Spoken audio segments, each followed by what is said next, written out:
bahasa Rusia. Sastra Rusia. 3 tahun di Turki itu sambil sekolah untuk bahasa Rusianya karena. Kenapa ambil Rusia?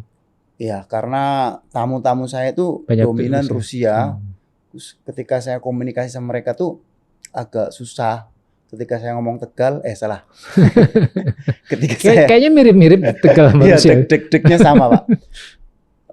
Jadi memang enak, blak-blaknya itu sama.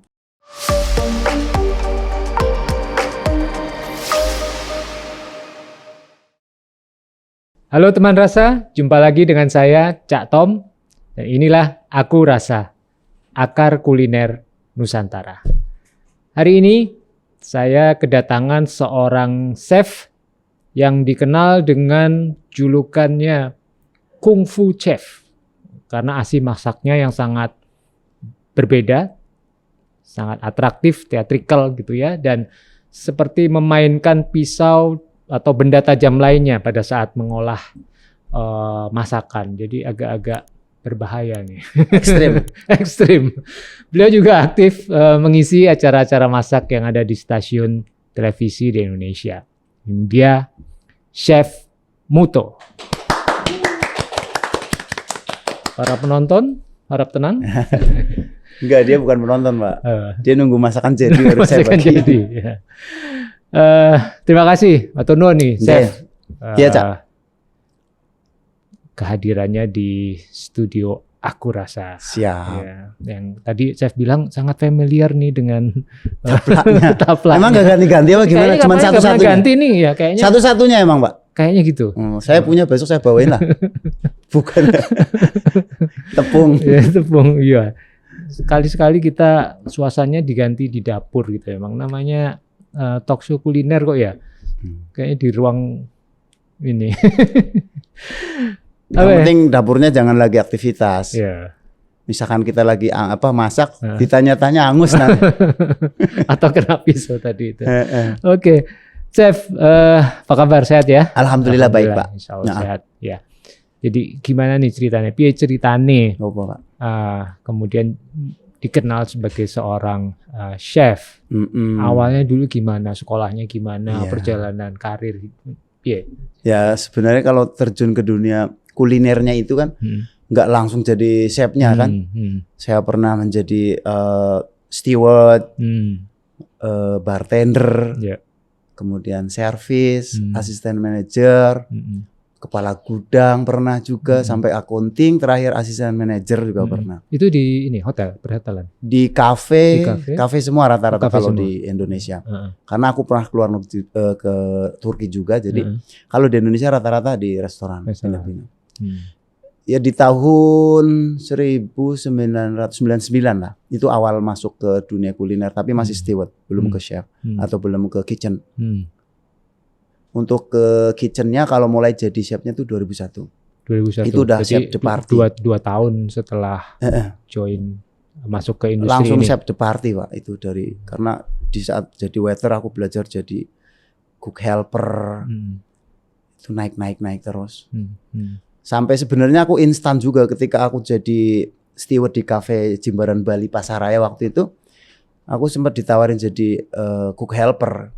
Jadi seorang steward langsung ke cook helper itu kan instan. Tapi aku tidak ambil karena aku pengen belajar kayak jadi waiternya, jadi bartendernya. Jadi aku belajar dulu tentang restoran seperti apa sih manajenya. Ternyata boleh kamu masuk ke waiter dulu. Jadi cara servis tamu, taking order untuk customer seperti apa sampai tamu minta bill. Dari situ aku langsung ditarik lagi untuk bartender, untuk ngeracik koktail, kemudian minuman-minuman yang beralkohol sampai ya ngeracik kopi lah waktu itu. Dari situ naik juga sampai ke kepala gudang, cara nyetok barang, expired seperti apa, terus order barang ke supplier, sampai ke cara gaji. Jadi sementara sudah menguasai tentang dunia restoran, manage lah seperti apa, baru aku ke helper masuk. Ke dapur. Nggak lama dapur saya langsung di chef de party. Karena sebelumnya juga sambil belajar memasak. Sebelum itu ada sekolah atau pendidikan yang terkait dengan itu, atau otodidak? Sementara waktu itu masih otodidak karena rencana waktu sebelum saya masuk ke kitchen itu saya pernah masuk marinir. Marinir? Iya, saya pernah daftar marinir dan diterima. Ketika Pantohir di Malang itu besok latihan, malam ini aku dipulangin karena nggak ngerti padahal sehat dan nggak ada kendala apa-apa. Terus saya langsung dipulangin, dimasukin ke dalam satu kayak gerbong kereta gitu, dimasukin bahwa yang masuk sini itu kelompok yang akan dipulangkan ke Jakarta. Nah barisan saya itu yang 40 orang itu saya lihat pada sakit mata, Bentar, meriang. kok dipulangkan ke Jakarta waktu itu posisi di mana? Malang ya? Malang, iya Malang. Karena aku udah berangkat itu. Ini sebelum ke restoran Pak. Sebelumnya udah itu dulu. Nah kalau saya lihat kok teman-teman saya pada sakit, saya sehat sendiri toh. Akhirnya pulang ke Jakarta, nggak jadi marinir itu Pak. Nah aku tanya ke mama saya, Mak kok saya dipulangin nih nggak jadi marinir? Mama jawabnya gini, Alhamdulillah doa saya terkabul. Saya setiap sholat tahajud mudah-mudahan anak saya nggak jadi marinir. Aku kasihan sama kamu, gitu. Ya udah akhirnya itu dari doa ibu saya nggak jadi marinir. Nah setelah itu masuk ke dunia kuliner itu. Alhamdulillah ya. Alhamdulillah. Ya itulah restu ibu berarti memang ampuh. Jadi teman-teman doa ibu itu ampuh ya sebenarnya. Itu tadi pendidikannya nanti Pak. Ketika saya baru lulus itu 2019.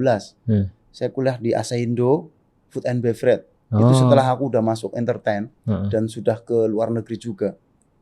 Karena ketika saya ngajar di departemen itu kadang merasa CV-nya itu ada yang kurang gitu. Ijazah-ijazahnya akhirnya saya sekolah dulu kuliah di Food and Beverage. Walaupun sebelumnya aku pernah belajar sastra Rusia di Turki, aku ngambil bahasa Rusia. Sastra Rusia. 3 tahun di Turki itu sambil sekolah untuk bahasa Rusianya karena kenapa ambil Rusia? Ya karena tamu-tamu saya itu banyak dominan Rusia. Terus ketika saya komunikasi sama mereka tuh agak susah. Ketika saya ngomong Tegal, salah. Kayaknya mirip-mirip Tegal sama Rusia. Iya, deg-degnya sama Pak. Jadi memang enak, blak-blaknya itu sama. Itu tamunya bahasa Rusia, saya ngomong Inggris juga, mereka Rusia. Bahasa Turki pun mereka Rusia. Akhirnya dari hotel sendiri yang menyekolahkan saya. Itu 2001 Pak. Oke. Nah kalau dari sisi menu sendiri spesialisasinya apa? Nah pas belajar spesial menu saya tuh sebenarnya ke Jepang kalau yang sekarang. Tapi sekarang karena udah nguasai dan memang harus prinsip saya juga harus menguasai masakan semua ya Indonesia yang paling dominan sekarang. Tapi waktu belajar tuh dulu karena di kafe yang saya belajar itu masakannya banyak. Kalau kafe itu kan masakannya nggak cuma satu item, bukan restorannya. Kalau restoran itu kan Jepang, restoran Itali. Nah kebetulan yang saya belajar itu kafe, di situ ada masakan macam-macam Pak. Ada Jepangnya, ada masakan Eropanya, ya Asia banyak dari Thailand, Vietnam gitu. Yang sekarang dominan ya spesial Jepang karena dulu tuh yang menghasilkannya pertama itu Jepang. Untuk kayak jadi CDP itu tuh kebetulan di restoran Jepang yang teppanyaki itu. Iya. Nah, apakah karena teppanyaki itu kemudian kan biasanya kalau teppanyaki itu kan ada atraksinya juga ya?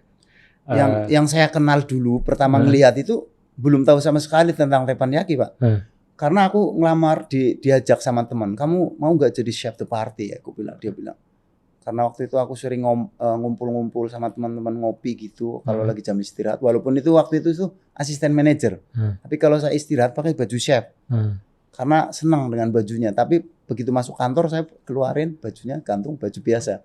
Nah ketika istirahat itu ngumpul sama chef, dia ngobrolin tentang itu kitchen apa sampai aku diajak kerja jadi CDP, dia kira aku tuh udah chef. Makanya saya ya udah aku bilang. Nah begitu masuk diterima sama dia temen langsung meja tepan, saya bener-bener ngeblank ini apa orang masak kok di tempat terata gini tuh. Nggak tahu Pak, atraksi itu belum ada. Cuman nih kamu ntar masaknya di sini. Aku oke. Terus diliatin sama aku, dia masak tuh toge, daging ayam, nasi goreng itu ya cuman di grill kasihin Pak. Nggak ada atraksi. Oke, kataku. Jadi setahu aku waktu itu cuman nggak ada atraksinya. Nah, karena aku di situ udah sekitar 6 bulan, aku ngelihat itu tuh pepper shaker yang buat putar-putar itu yang ada ladanya, sama pisau ngeletak gitu kan. Nah, chef saya suka gini di tangannya, gini. Tapi segitu-gitu aja. Segitu itu buat apa sih muter-muter? Loh kalau teppanyaki ada gini-gininya, kata dia. Terus yang kayu ini buat apa? Oh kayu gini katanya. Kamu bisa, kata dia ke saya. Karena saya orangnya suka belajar, dia tanya gitu, aku bilang bisa. Ayo sekarang, jangan sekarang, besok. Teman rasa modal nekat itu penting ya. Saya bilang bisa nggak? Bisa. Nah begitu bilang bisa, restoran closing saya bawa ini. Shakernya saya bawa ke kos-kosan. Saya belajar pas dia ngeliat muter-muternya, Pak. Kayu dulu, kalau pisaunya kan kadang di depannya dia belajar. Kalau yang kayunya ini aku yang nggak bisa. Akhirnya saya bawa pulang. Dijanjikan itu. Besoknya eksekutif saya bilang, kamu katanya bisa atraksi, mainkan katanya. Nah itu Pak, itu nanyanya udah hampir seminggu aku udah bisa. Langsung saya buktiin loh, main paper shaker putar-putar. Nah gitu, itu namanya teppanyaki. Tamunya ramai Pak. Habis itu cabang yang kedua, setelah aku mainan itu, langsung jadi 6 cabang restoran itu. Buka, karena tamunya rame. Jadi daya tarik lah. Daya tarik. Itu. Terus ketika sekarang dikenal sebagai seorang kungfu chef, nah itu keterampilan kungfu, skill kungfunya itu dari mana itu belajarnya? Nah kalau misalkan bunyi handphone adzan. Nah kalau kungfunya itu udah kesini Pak, itu 2010 kalau nggak salah. 2010 itu baru ada kata-kata kungfu. Karena waktu itu saya di luar negeri, saya sempat promosiin hotel di sana, itu berbentuk video di Videotron, kadang majalah di maskapai penerbangan, karena owner saya itu punya Atlas Jet waktu itu. Jadi dia sambil promosi liburan buat tamu-tamu di Videotron bandara, sama di pesawatnya ada majalah-majalah, termasuk ada gambar-gambar teppanyakinya. Di antaranya orang Indonesia ngelihat di Facebook waktu itu, kok ini orang Indonesia masuk TV di Turki, promonya bagus, gerakannya bagus. Akhirnya saya di inbox, dia cuma bilang, bantu saya bikin program Indonesia, kata dia. Aku bilang, dia konten kreator. Dia produser. Produser apa? Satunya lagi apa sih? Produser, sutradara, pokoknya orang-orang itulah. Ya terima kasih juga sih kalau nggak Kang Dada, namanya Dada Chandra, Kang Dada Chandra, terima kasih kalau lagi nonton, nggak masalah. Saya terima kasih kenapa bisa seperti ini, mungkin gara-gara dia. Nah itu dia inbox, kita bikin program. Aku jawabnya, ya udah nanti kalau saya liburan karena posisi saya kan lagi di Turki.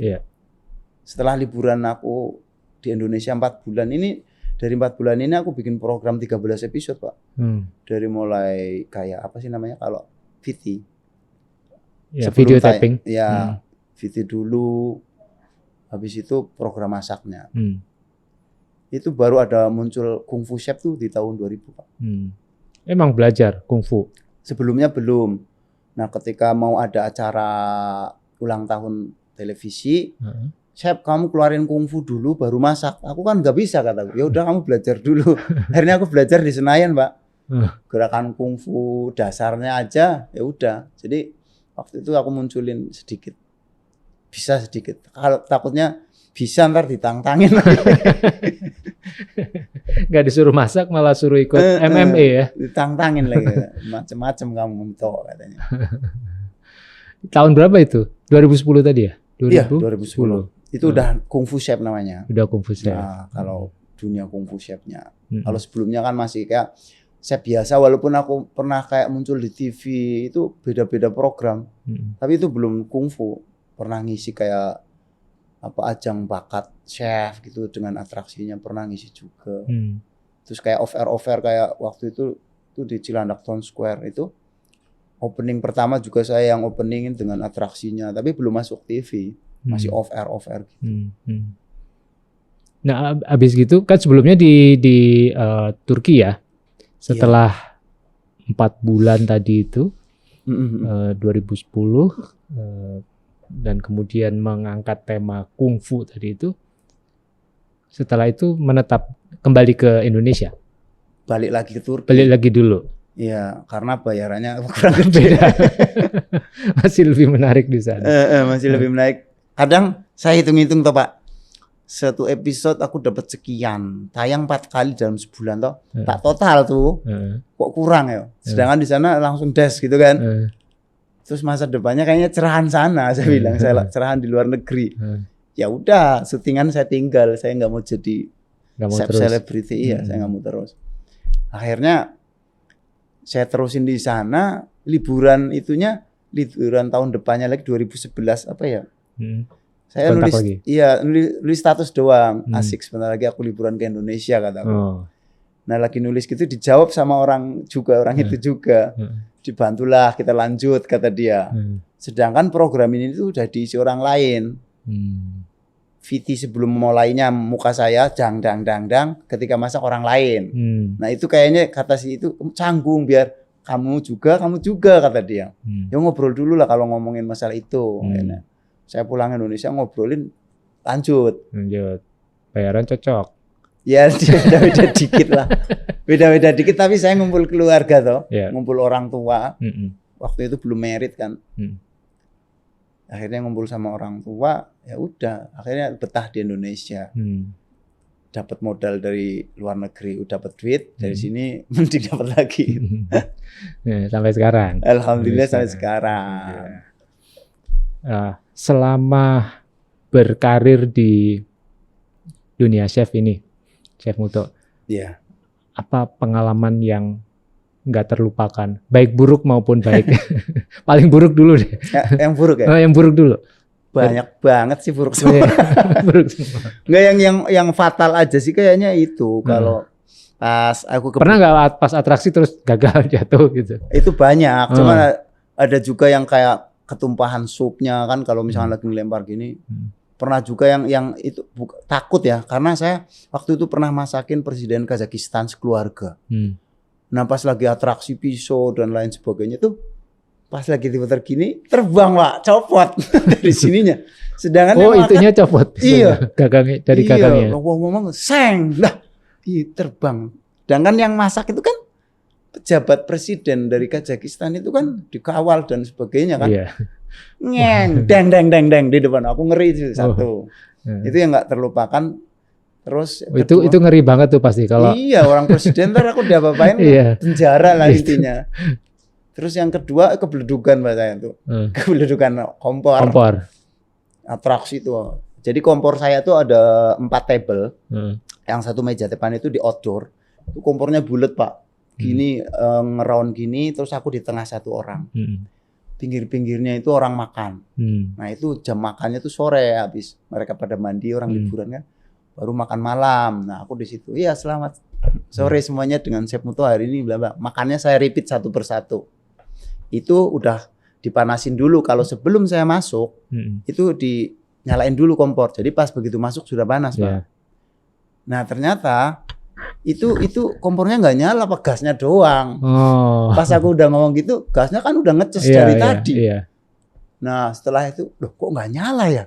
Wah masih dingin kataku. Teman saya nih, teman saya nyalain salah nih. Apa aku lupa waktu itu. Nah ketika ini dingin, nah akhirnya aku nyalain toh Pak. Di luar udah gasnya. Iya, aku kan udah atraksi semuanya. Sekarang saatnya memasak kataku. Pakai bahasa Turki waktu itu. Nah kok masih dingin, akhirnya aku nunduk toh. Saatnya memasak, dia gitu kan. Tak begitu nyala, dong. Saya mental ke belakang Pak Bang. Alis saya habis. Rambut tangan saya habis, semua habis nih. Terus aku balik lagi ke meja, dia tepok lagi, hore atraksi yang luar biasa. Kataku, asem kataku, kecelakaan kok. Ya kadang udah gitu ya aku. Terima kasih gitu Pak. Padahal muka aku panas banget itu.